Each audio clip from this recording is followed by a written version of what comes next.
Hello everyone. মই ৰূপজ্যোতিয়ে তোমালোক সকলোকে পাই আছো মই স্বাগতম জনাইছো। আজিৰ এই ভিডিওটো হেকল ছাত্ৰ-ছাত্ৰীৰ কাৰণে স্পেশাল হ'বলৈ গৈ আছে যিসকলে 2024 আৰু 25 বৰ্ষত ক্লাছ 9 ত উঠিবা। কিয়নো এই গোটেই বছৰটোত মই তোমালোকৰ কাষত থাকিম, তোমালোকক প্ৰপাৰ গাইডেন্স প্ৰভাইড কৰিবলৈ চেষ্টা কৰিম আৰু এই গোটেই সম্পূৰ্ণ কোৰ্সটো জেনেৰেল মেথছৰ ক্লাছ 9 ৰ সম্পূৰ্ণ কোৰ্সটো মই তোমালোকক সহজভাৱে বুজাবলৈ চেষ্টা কৰিম। যিমানখিনি কনসেপ্ট থাকিব সেই গোটেইখিনি আমি আলোচনা কৰিম। তোমালোকৰ গোটেই এক্সাৰসাইজৰ কোৱেশ্চন বিলাক আমি এটা এটাকে সলভ কৰিম। লগতে তাত থকা থিওৰিজ আৰু কনসেপ্ট বিলাকো আমি ডিসকাস কৰিম। ইয়াৰ উপৰি তোমালোকৰ প্ৰয়োজনীয় যিখিনি নোটছ থাকিব সেইখিনিও মই তোমালোকক প্ৰভাইড কৰিম। মাইন্ড মেপ থাকিব সেইবিলাকো মই দিবলৈ চেষ্টা কৰিম। ইয়াৰ উপৰিও আমি এডিশনাল কোৱেশ্চন আনসাৰো চেক কৰিম কাৰণ তোমালোকে গমে পাইছে যে এমসিকিউ কোৱেশ্চন বিলাক যথেষ্টখিনি এতিয়া দিব ধৰিছে প্ৰশ্নবিলাকত। গতিকে এমসিকিউ কোৱেশ্চন হোৱাৰ লগে লগে তাত তোমালোকৰ কনসেপ্টও থাকিব লাগিব ভালকে যাতে তোমালোকে ভালকে এটেন্ড কৰিব পাৰা। আৰু সেই গোটেইখিনিৰ কাৰণে মই তোমালোকৰ এই ক্লাছ 9 ৰ এই গোটেই জাৰ্নিটোত মই তোমালোকৰ কাষত থাকিম। আৰু মই ভাবো যে এইখিনি তোমালোকৰ ক্লাছ 9 টোক এটা বেলেগ এটা মাত্ৰা প্ৰদান কৰিব আৰু এটা বেষ্ট ইয়াৰ বুলি তুমি ক'ব পাৰা যে জেনেৰেল মেথছৰ কাৰণে এটা বেষ্ট ইয়াৰ তোমালোকে পাবলৈ গৈ আছা। এইখিনিতে সৰু এটা অনুৰোধ থাকিব যিসকলে নতুনকে মোক চাই আছা বা যিসকলে মোক আগৰ পৰা ফলো কৰি আছা চেনেলটো তোমালোকে সাবস্ক্ৰাইব কৰি দিয়া লগতে যেটো ঘণ্টা বটন আছে হেটো টিপি দিবা। ইয়াৰ উপৰি সোশ্যাল মিডিয়াৰ বেলেগ সাইটত আমি अवेलेबल আছো, তোমালোকে হেটো চেক কৰিব পাৰা। ডেসক্ৰিপচনত মই লিংক বিলাক দি দিম। এতিয়া আজি আমি কি শিকিম তোমালোকে গমে পাইছা যে কভাৰটো চাই গম পাইছা যে আজি ৰিভিজনখিনি আমি ষ্টাৰ্ট কৰিম আৰু সেই ৰিভিজনৰ ভিতৰত মই আজি নাম্বাৰ সিস্টেমটো আমি আলোচনা কৰিম। এই ৰিভিজনৰ গোটেই চেপ্টাৰটো মই কেইবাটাও ভাগত ভাগ কৰিছো কাৰণ এটা ভিডিও দিলে বহুত দীঘলীয়া হৈ যাব আৰু সেই কাৰণে আজি প্ৰথম আমি আৰম্ভ কৰিম কেৱল নাম্বাৰ সিস্টেম। তো আগলৈ কি শিকিম? আগলৈ আমি শিকিম এক্সাৰসাইজ R1 আৰু R2। এটা যেতিয়া আমি এক্সাৰসাইজ দুটা কৰি থাকিম তেতিয়া তাত প্ৰশ্নবিলাকৰ অনুসৰি যিখিনি কনসেপ্টৰ প্ৰয়োজন হয় সেইখিনি আমি প্ৰশ্নকেইটা সমাধান কৰি থাকোঁতে কনসেপ্টখিনি চাই যাম। ওকে, তো এতিয়া নাম্বাৰ সিস্টেমলৈ। সংখ্যা প্ৰকাৰ আমি প্ৰথমতে পঢ়িম টাইপস অফ নাম্বাৰ। তাৰ আগতে তোমালোকে এটা সৰু বস্তু এটা চাই লোৱা, সংখ্যা ৰেখা নাম্বাৰ লাইন। এতিয়া ডিসপ্লেত যেটো স্কেল তোমালোকে দেখি আছে ইয়াত লিখা আছে 0 to 12। এতিয়া তোমাক যদি কোনোবাই কয় যে 7 নাম্বাৰটো তুমি এই স্কেলডালত পইণ্ট কৰি দেখুৱা তেতিয়া এটো তোমাৰ কাৰণে কঠিন কাম নহবগে কাৰণ ইয়াত 7 টো লিখা আছে। এতিয়া যদি তোমাক কয় 50 টো দেখুৱা বা তোমাক যদি কয় -10 টো তুমি দেখুৱা তেতিয়া এটো আমাৰ কাৰণে কি হ'ব? অকমান সমস্যাৰ সৃষ্টি হ'ব। তো এতিয়া হেতু যদি আমি সমস্যাটো সমাধান কৰিব লাগে তেতিয়া হলে আমি কি কৰিব পাৰো? যিডাল নাম্বাৰ লাইন আছে হেডলক আমি দুয়ো পিনে হো সাইডে আৰু বাও সাইডে দুয়ো পিনে আমি বঢ়াই দিব পাৰো। এটা নাম্বাৰ লাইন কি? নাম্বাৰ লাইন হ'ল যে যিবিলাক বাস্তৱ সংখ্যা থাকিব সেইবিলাকক আমি নাম্বাৰ লাইনৰ সহায়ত ৰিপ্ৰেজেন্টেশন কৰিব পাৰো। তাত নাম্বাৰ লাইনডালৰ ওপৰত থকা প্ৰতিটো বিন্দুৱে কি কৰিব? এটা সংখ্যাক তোমাৰ বুজাব বা তুমি উলটাকে ক'ব পাৰা যে এটা বাস্তৱ সংখ্যাক আমি এটা নাম্বাৰ লাইনৰ কোনো এটা বিন্দুত উপস্থাপন কৰিব পাৰো। তাত এটা নিৰ্দিষ্ট বিন্দু থাকিব য'ত আমি সেই সংখ্যাটো বহাব পাৰিম। এতিয়া চাও সংখ্যা ৰেখাডাল। সংখ্যা ৰেখাডালৰ একেবাৰে তোমাৰ মাজত আমি ধৰি লৈছো 0। তাৰ সোঁফালে তোমাৰ আছে পজিটিভ নাম্বাৰ বিলাক 1 2 3 4 এনেকে বাঢ়ি গৈ আছে আৰু বাওফালে আছে নেগেটিভ নাম্বাৰ বিলাক যি ক্ৰমান্বয়ে কমি গৈ আছে, মানে মানটো কমি গৈ আছে। আৰু যদি তুমি চোৱা লেফট সাইডৰ পৰা যিমানে তুমি ৰাইট সাইডৰ ফালে যাবা সিমানে সংখ্যাটো ডাঙৰ হৈ গৈ থাকিব। অৰ্থাৎ -4 তকৈ -3 ডাঙৰ, -3 তকৈ -2 ডাঙৰ এনেকে বাঢ়ি গৈ থাকে। আৰু তুমি যদি ৰাইট সাইডৰ পৰা চোৱা, ৰাইট সাইডৰ পৰা যদি চোৱা সিমানে সংখ্যাবিলাক তোমাৰ সৰু হৈ আহিছে। 4 আছিলে 3 হ'ল 2 হ'ল 1 হ'ল এনেকে গৈ থাকে। ওকে, নাম্বাৰ লাইন কি? নাম্বাৰ লাইন হ'ল যে এডাল সৰল ৰেখা য'ত আমি বাস্তৱ সংখ্যাবিলাকক উপস্থাপন কৰিবৰ কাৰণে ব্যৱহাৰ কৰোঁ। এতিয়া আহো সংখ্যাৰ প্ৰকাৰ। এই পাঠটোত আমাৰ বিশেষকৈ দৰকাৰ হ'ব এইকেইটা ভাগ। প্ৰথমটো তোমাৰ পাইছে স্বাভাৱিক সংখ্যা নেচাৰেল নাম্বাৰ, দ্বিতীয়টো হৈ গ'ল পূৰ্ণ সংখ্যা হোল নাম্বাৰ, তাৰ পিছত আহিলে অখণ্ড সংখ্যা ইন্টিজাৰ, পৰিমেয় আৰু অপৰিমেয় সংখ্যা ৰেচনেল এণ্ড ইৰেচনেল নাম্বাৰ আৰু বাস্তৱ সংখ্যা ৰিয়েল নাম্বাৰ। এতিয়া আগত যে তোমালোকে এই সিম্বল কেইটা দেখিছা n, তো কি হয় যে গোটেই স্বাভাৱিক সংখ্যাবিলাকক বুজাবৰ কাৰণে আমি এটা সিম্বল এটা ব্যৱহাৰ কৰিব পাৰো আৰু হেতু হৈ গ'ল তোমাৰ n। পূৰ্ণ সংখ্যাবিলাকক বুজাবৰ কাৰণে আমি w ব্যৱহাৰ কৰিম, অখণ্ড সংখ্যাবিলাকক বুজাবৰ কাৰণে আমি z ব্যৱহাৰ কৰিম, পৰিমেয় সংখ্যাবিলাকৰ কাৰণে q আৰু অপৰিমেয় সংখ্যাবিলাকৰ কাৰণে p আৰু বাস্তৱ সংখ্যাবিলাক বুজাবৰ কাৰণে আমি r ব্যৱহাৰ কৰিম। এটা কথা ভাবিছোৱা যে ইয়াত যদি এটা মই বটলৰ ছবি এটা দেখুৱাই থৈছো আৰু তাত নাম্বাৰ লিখা কিবাটাও বল ইয়াতে আছে। এটা ইয়াৰ পৰা মই যিকোনো এটা বল লওঁ আৰু তাত কা নাম্বাৰটো মই যদি বিচাৰি চাওঁ এইকেইটা ভাগৰ কোনটো ভৰাব পাৰিম তেতিয়া আমি জানিব লাগিব যে এই প্ৰতিটো ভাগতনো কোন কেইটা সংখ্যা ভৰাব পাৰি। গতিকে আমি এটা ডিটেইলছত চাওঁ যে স্বাভাৱিক সংখ্যা পূৰ্ণ সংখ্যা অখণ্ড সংখ্যা পৰিমেয় আৰু অপৰিমেয় আৰু বাস্তৱ সংখ্যা বুলি জানো কি বুজায় প্ৰথম আহা স্বাভাৱিক সংখ্যা আমি গণনাৰ আৰম্ভণি 1 ৰ পৰা কৰো গতিকে 1 2 3 4 5 এনেকৈ গৈ আমি কিমানলৈ যাব পাৰো বাৰু তুমি লিখি শেষ কৰিব নোৱাৰা বহুত ডাঙৰ সংখ্যা লিখিব পাৰি তো তুমি ক'ব পাৰা যে ইনফিনিটিলে বা অসীমলৈ লিখিব পাৰি লিখি শেষ কৰিব নোৱাৰি এতিয়া এই যে 1 ৰ পৰা ষ্টাৰ্ট কৰিলো 1 ৰ পৰা ষ্টাৰ্ট কৰি 1 2 3 এনেকৈ লিখিব পৰা সংখ্যাবিলাকক আমি স্বাভাৱিক সংখ্যা বুলি ক'ম স্বাভাৱিক সংখ্যা বুজাবৰ কাৰণে ক্যাপিটেল N ব্যৱহাৰ কৰিম সংহতি আকাৰত যদি মই ইয়াক লিখো আৰম্ভণি হ'ব 1 ৰ পৰা 2 3 এনেকৈ গৈ থাকিব সো লিখি শেষ কৰিব নোৱাৰি হেকাৰণে মই ডট ডট দি দিলো ব্ৰেকেট ক্লোজ বুজি পালা স্বাভাৱিক সংখ্যা ক'ৰ পৰা ষ্টাৰ্ট হয় 1 ৰ পৰা নেক্সট আহিলে পূৰ্ণ সংখ্যা বেলে একো নহয় স্বাভাৱিক সংখ্যাখিনি থাকিলেই তাৰ উপৰিও তোমাৰ কি হ'ব তাৰ লগত যদি মই শূন্যটো লগাই দিওঁ তেতিয়া আমি হিহতক এতিয়া আৰু স্বাভাৱিক সংখ্যা বুলি নকওঁ হিহতক এতিয়া একেলগে আমি পূৰ্ণ সংখ্যা বুলি ক'ম অৰ্থাৎ w = আমি কি লিখিব পাৰো 0 পৰা এবাৰ ষ্টাৰ্ট হ'ব 0 1 2 3 এনেকৈ গৈ থাকিব নেক্সট আহিলে অখণ্ড সংখ্যা কি আকৌ অখণ্ড সংখ্যা হ'ল যে ইয়াৰ আগত যদি আমি পূৰ্ণ সংখ্যা পালো সেইখিনিটো থাকিবয়ে তাৰ উপৰিও আমাৰ কি থাকিব নেগেটিভ নাম্বাৰছ বিলাক অৰ্থাৎ -1 -2 -3 তো এনেকুৱা ধৰণৰ সংখ্যাবিলাক যদি মই ইহতৰ লগত লগাই দিওঁ পূৰ্ণ সংখ্যাৰ লগত তেতিয়া এতিয়া আমি সেই গোটেইখিনিক একেলগে কি বুলি ক'ম অখণ্ড সংখ্যা z = এতিয়া আমি কি লিখিব পাৰো নেগেটিভ নাম্বাৰ বিলাক থাকিব নেগেটিভ নাম্বাৰ বহুত সৰু নেগেটিভ নাম্বাৰ তুমি লিখিব পাৰা তো মই ষ্টাৰ্ট কৰিলে -4 -3 -2 -1 0 1 2 3 4 এনেকৈ গৈ থাকিব তো এই দুই পিনে বাঢ়ি যাব পাৰে ইফালেও বাঢ়িব পাৰে আৰু এটা কথা ইয়াতে জানি থৈ দিয়া যে কেতিয়াবা তোমালোকে দেখা পাবা যে z+ তো z+ এ বুজাব তোমাৰ পজিটিভ নাম্বাৰখিনি অৰ্থাৎ 1 2 3 4 এখিনি আৰু যদি z নেগেটিভ লিখা থাকে তেতিয়া হলে তোমাক কি বুজাব যেখিনি নেগেটিভ থাকিব -1 -2 -3 etc. নেক্সট আহিলে পৰিমেয় সংখ্যা এটা বহুতে দৰকাৰী সংখ্যাৰ প্ৰকাৰ পৰিমেয় সংখ্যা হ'ল তোমালোকে দেখাই পাইছা নিশ্চয় ভগ্নাংশবিলাক যে আমি লিখো 1/2 2/3 এনেকুৱাকে তো এই সংখ্যাবিলাকক আমি পৰিমেয় সংখ্যা বুলি কওঁ ইয়াৰ এটা তোমালোকে ডেফিনেশ্যনো পাই আছে অলৰেডি যিবিলাক সংখ্যাক p/q আকাৰত প্ৰকাশ কৰিব পাৰি অৰ্থাৎ p/q মানে কি ওপৰটো তোমাৰ হৈ গ'ল লব আৰু তলটো হৈ গ'ল তোমাৰ হৰ অৰ্থাৎ লব আৰু হৰ আকাৰত যেতিয়া আমি প্ৰকাশ কৰো সেই সংখ্যাবিলাকক আমি পৰিমেয় সংখ্যা বুলি ক'ব পাৰো কিন্তু ইয়াতে এটা কন্ডিশন আছে যে যেটো q মান অৰ্থাৎ যেটো হৰৰ মান হেতু কেতিয়াও 0 হ'ব নোৱাৰে কিয় হ'ব নোৱাৰে উদাহৰণ স্বৰূপে মই যদি লবত 2 লও আৰু তলত যদি মই 0 লও তেতিয়া হলে ইয়াৰ মানটো আমি উলিয়াব নোৱাৰো এটো এটা অৰ্থহীন তোমাৰ কথা হয় যে not defined তো সেই কাৰণে q মানটো 0 হ'ব নোৱাৰে বুজি পালা এতিয়া p মানটো 0 হ'ব পাৰে না ধৰা হল মই যদি লবত যদি মই 0 লও আৰু তলত যদি মই 2 লও তেতিয়া আকৌ ইয়াৰ মানটো পাবাগে তেতিয়া ইয়াৰ মানটো কি পাবাগে 0 অৰ্থাৎ শূন্যক কোনো এটা সংখ্যাৰে হৰণ কৰিলে শূন্য ওলাই কিন্তু কোনো এটা সংখ্যাক যদি আমি শূন্যৰে হৰণ কৰো তেতিয়া হলে তাৰ মানটো আমি উলিয়াব নোৱাৰো এটা কি গম পালো পৰিমেয় সংখ্যা হ'ল যে হেবিলাক সংখ্যা যাক আমি p/q আকাৰত প্ৰকাশ কৰিব পাৰো এতিয়ালে পঢ়ি হোৱা স্বাভাৱিক সংখ্যা তাৰ পিছত আহিলে পূৰ্ণ সংখ্যা আৰু অখণ্ড সংখ্যা এই গোটেইবিলাক সংখ্যাকে তুমি পৰিমেয় সংখ্যাৰ আকাৰত লিখিব পাৰা উদাহৰণ স্বৰূপে যদি মই -4 টো লও এই -4 টোকো তুমি p/q আকাৰত লিখিব পাৰা কেনেকৈ লিখিব পাৰো তো -4 ডিভাইডেড বাই 1 বুলি লিখিব পাৰা এটা ডিভাইডেড বাই 1 কৰিলো ইয়াৰ মানটো একো হলনি হোৱা নাই কিন্তু ইয়াত আমি কি পালো p আৰু q আকাৰত দুটা মান পালো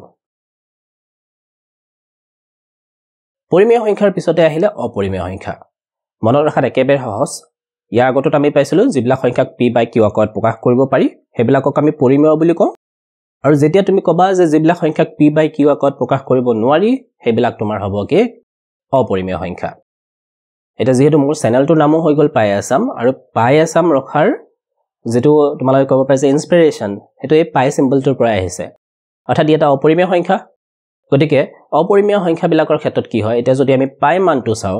পাই মানটো দেখিছানে ইয়াতে পাই মানটো কি হৈছে 3.1415926 এনেকৈ ওলাই গৈ আছে তো পাই মানটো দশমিক বিস্তৃতিৰ মানে পাই যেটো দশমিক বিস্তৃতি হেতু কেতিয়া শেষ নহয় আৰু শেষ নোহোৱাৰ উপৰিও ইয়াত কি হৈছে অপুনৰাবৰ্তিত মানে তাৰ যিবিলাক দশমিকৰ পিছৰ যিবিলাক মান হেবিলাক কোনো মিল নোহোৱাকে আহি আছে আৰু ই ওলাই গৈ থাকে সো তুমি এটা এনেকৈ ক'ব পাৰা যে মোৰ চেনেলটোৰ নাম কিয় পাই যে ইয়াত জ্ঞানৰ যেটো তোমালোকক জ্ঞান যিখিনি মই দিবলৈ চেষ্টা কৰিছো এটো অসীম হ'বলৈ গৈ আছে আৰু সো হেনেকে ভাবি ল'ব পাৰা এটা বাই যেটো আমি দশমিকত যদি মান লিখো তেতিয়া হলে হ'ব 3.14 আমাৰ সুবিধাৰ কাৰণে এনেকে লিখিব পাৰো বা ভগ্নাংশ আকাৰত যদি আমি ল তাক আমি 22/7 হিচাপত ব্যৱহাৰ কৰো তোমালোকে পাই ব্যৱহাৰ পাই আহিছা বৃত্ত পৰিধিৰ কাৰণে আমি ব্যৱহাৰ কৰো 2 পাই r কালিৰ কাৰণে আমি ব্যৱহাৰ কৰো পাই r স্কয়াৰ ওকে তেতিয়া অপৰিমেয় সংখ্যা কি হয় অপৰিমেয় সংখ্যা হল যে যিবিলাক সংখ্যাক p বাই q আকাৰত প্ৰকাশ কৰিব নোৱাৰি হেবিলাককে আমি অপৰিমেয় সংখ্যা বুলি কওঁ ওকে উদাহৰণস্বৰূপে এইটো পাইটো পালে হয়নে নেক্সট তোমাৰ আহিলে ওকে এটো আকৌ কি আহিলে এই ছবিটো এটা ইন্টাৰেষ্টিং ছবি হয় যদি দেখাত কিবা অদ্ভুত যেন লাগি আছে তো আমি এতিয়ালে যিমানখিনি সংখ্যা পঢ়ি আহিলো সেই গোটেই সংখ্যাখিনিক এক ছবিটোৰ ভিতৰত ভৰাব পাৰিম একেবাৰে মাজত যেটো শেপ দেখি আছা ধৰি লোৱা যে সেই শেপটোৰ ভিতৰত মই গোটেই স্বাভাৱিক সংখ্যাবিলাক তুমি যিমান কল্পনা কৰিব পাৰা সেই গোটেই স্বাভাৱিক সংখ্যাবিলাক মই ইয়াতে ভৰাই দিলো ওকে তো এখিনি মই ক'ব পাৰো যে এই শেপটোৰ ভিতৰত গোটেই স্বাভাৱিক সংখ্যাবিলাক সোমাই আছে তাৰ বাহিৰতে 0 টো আছিল ই অকলে এটা মই ভাবিলো যে 0 আৰু স্বাভাৱিক সংখ্যা দুটাকে লগ লগাই দিও তেতিয়া ই কি হৈ গল পূৰ্ণ সংখ্যা ওকে তাৰ পিছতে আকৌ কাখত কেটামান কি আছিল নেগেটিভ নাম্বাৰ আছিল তেতিয়া মই কি কৰিলো যে মই ভাবিলো যে এই নেগেটিভ নাম্বাৰখিনি 0 আৰু স্বাভাৱিক সংখ্যা গোটেইখিনি মই একে লগ কৰি দিও আৰু d ইহতৰ নামটো দি দিলো z কাৰেক্ট ওকে নেক্সট তাৰ পিছত ভাবিলো যে কাখটো কেটামান তোমাৰ ভগ্নাংশও আছিল তেতিয়া এই ভগ্নাংশখিনিও মই কি কৰিলো আগৰখিনিৰ লগত একে লগ কৰি দিলো আৰু এতিয়া ইহতৰ নাম হৈ গল তোমাৰ পৰিমেয় সংখ্যা অৰ্থাৎ আমি q লিখিব পাৰো এটা পৰিমেয় সংখ্যাটো এটা বেলেগ প্ৰকাৰৰ সংখ্যা আৰু অপৰিমেয় সংখ্যাটো সম্পূৰ্ণ পৃথক হয় সম্পূৰ্ণ পৃথক মানে তুমি ক'ব পাৰা যে এটা মুদ্ৰাৰ ইপিঠি সিপিঠি পৰিমেয়খিনি যদি এফালে আছে অপৰিমেয় সংখ্যাখিনি হিটো বাৰে আছে তো এইখিনি হৈ গল তোমাৰ অপৰিমেয় সংখ্যা ওকে এতিয়া এই পৰিমেয় সংখ্যা আৰু এই অপৰিমেয় সংখ্যা এই দুটাকে যদি মই লগ লগাই দিও তেতিয়া হলে এতিয়া ইহতক কি বুলি কওঁ তো ইহতক আমি কম কি বুলি কম ৰিয়েল নাম্বাৰ কি বুলি কম ৰিয়েল নাম্বাৰ অৰ্থাৎ বাস্তৱ সংখ্যা ওকে তো বাস্তৱ সংখ্যা কাক কয় বাস্তৱ সংখ্যা হল যে যিবিলাক পৰিমেয় সংখ্যা থাকিব আৰু যিবিলাক অপৰিমেয় সংখ্যা এই দুটাকে আমি একেলগে কি বুলি কওঁ বাস্তৱ সংখ্যা কি পৰিমেয় আৰু অপৰিমেয় এই দুটা সংখ্যাকে আমি যদি লগ কৰি কিনে কওঁ তেতিয়া হলে হিহতক কওঁ আমি বাস্তৱ সংখ্যা ওকে বাস্তৱ সংখ্যাৰ ধৰ্ম বুলি ক'লে তোমাৰ সোৱা এতিয়া প্ৰথমটো আমাক কি দি আছে a + 0 = a অৰ্থাৎ এটো তুমি এনেকৈ ভাবি সোৱা যে কোনো এটা সংখ্যা যদি তোমাক দিয়া থাকে বাস্তৱ সংখ্যা এটা তাৰ লগত যদি মই শূন্য যোগ কৰি দিও তেতিয়া হলে বাস্তৱ সংখ্যাটোৰ মান কোনো চেঞ্জ নহয় হি হেতুৱে হৈ থাকিব সাপোজ মই যদি ল 2 + 0 = কি হ'বগে 2 এ থাকিব তো বাস্তৱ সংখ্যাৰ লগত কি হয় শূন্য যোগ কৰিলে বাস্তৱ সংখ্যাটোৱে পোৱা যায় আৰু সেই কাৰণে শূন্যটোক আমি কওঁ যোগাত্মক অভেদ ওকে যোগাত্মক অভেদ বা এডিটিভ আইডেন্টিটি ওকে তো প্ৰশ্ন কেতিয়াবা হ'ব পাৰে যে তোমাৰ শূন্যটোক কি বুলি কোৱা হয় তো শূন্যটো আমি বাস্তৱ সংখ্যা ইয়াতে ধৰ্মৰ ক্ষেত্ৰত আমি কি বুলি কম যোগাত্মক অভেদ বা এডিটিভ আইডেন্টিটি ঠিক আছে পূৰণৰ ক্ষেত্ৰত যদি মই চাও এটা বাস্তৱ সংখ্যাৰ লগত যদি আমি 1 পূৰণ কৰো তেতিয়া হলে সেই সংখ্যাটোৱে পোৱা যায় উদাহৰণস্বৰূপে মই যদি 3 * 1 কৰো তেতিয়া হলে কি পামগে 3 এ পাম তো 1 টো কি বুলি কম 1 টোৰ এটা নাম আমি দিব পাৰো এটো হল তোমাৰ গুণাত্মক পূৰণ মানে গুণ তো